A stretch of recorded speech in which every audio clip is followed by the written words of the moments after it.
Hi, and welcome to the Week 1 review and Week 2 preview of GM623. I'm Amy Erickson, your instructor here at St. Mary's University. I wanted to go over a couple things that I noticed in the Week 1 assignment, and that was in text citations using APA formatting. So let's say we're going to use a direct quote in our sentence, and let's say we're going to use this direct quote. While we cannot say that any personality type causes cancer, certain personality features definitely increase the risk because they are more likely to generate physiological stress. Okay, so let's say we're going to use that from Dr. Mate. So we can do that one of two ways. We can bring up the author's name in the sentence here. In terms of cancer, Dr. Mate, and then we put the publication date, 2003, believes that certain personality features definitely increase the risk because they're more likely to generate physiological stress. Then we put the page number and we put the period at the end of the citation, not at the end of the sentence.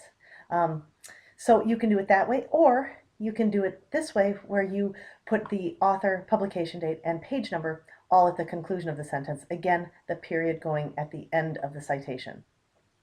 One student brought up a great question, and that was, do I have to use in-text citations if I am paraphrasing? And the answer is yes, because still that's not original material. So you are using someone else's thoughts or ideas, even if you're putting it into your own words. So again, you can paraphrase and put the author's name, publication date, and page number at the conclusion of the sentence, or if you mention the author, you can put the publication date afterward and then the page number at the conclusion. Chapter 6 in your APA manual will give you more information on this, specifically pages 170 and 171.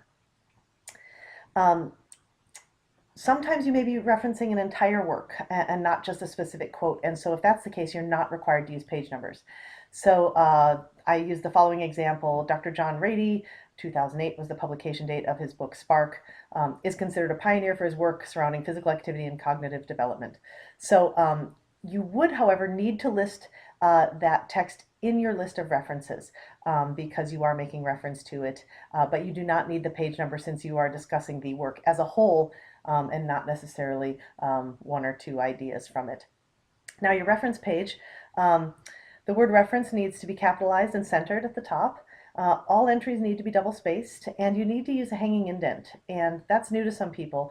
I've given an example here below. I will also send out a video or post a video to the course wall of how to create a hanging indent if that's new to you. Okay, week 2. First of all, there's an error in the week 2 assignment 1 instructions. It says to help you complete your final project this week, you will submit your research and question. This should just say your research question. So I'm sorry about that. I will contact Deltec and get that corrected immediately. So developing your research question, remember it should not be a yes or no question, and that's pretty obvious, and I didn't see any concerns with that in the elementary discussions about your topics. So once you've written your research question, make sure you ask yourself, is this a yes or no question? If so, let's revise it. So let's say I want to pick a broad topic like childhood obesity.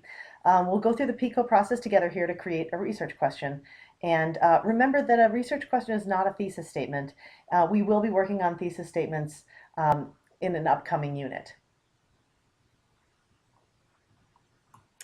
So let's say we're going to look at adolescent obesity. That's going to be our the P of our PICO. Interventions could include physical activity, nutritional education initiatives, diet interventions, comparison. Depending on the length of the paper, we could talk about pre-adolescence or post-adolescence and who benefits more. And as far as the outcome data, you would examine that from various programs to evaluate the efficacy. So a research question might be, which interventions have demonstrated long-term success with obese adolescents? An example of a poorly written research question would be, will childhood obesity have an impact on our economy? And you can likely see that because it is a yes or no question. So for more information on writing a research question, please consider reviewing Chapter 3 in your Bedford Researcher. If you have questions, please feel free to email, text, Skype, or call me. I'm happy to help you in any way. Have a wonderful week, and thank you so much.